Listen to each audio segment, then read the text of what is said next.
You ask Tiger to solve.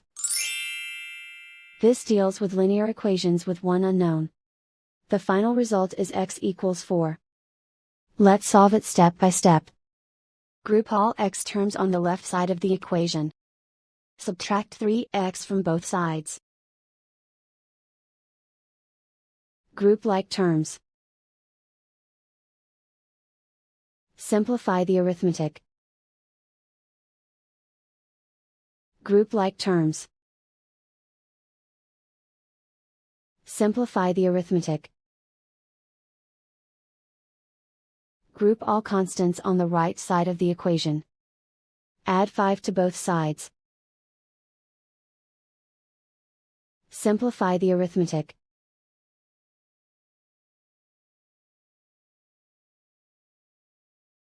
Convert the x into a positive number. Multiply both sides by -1.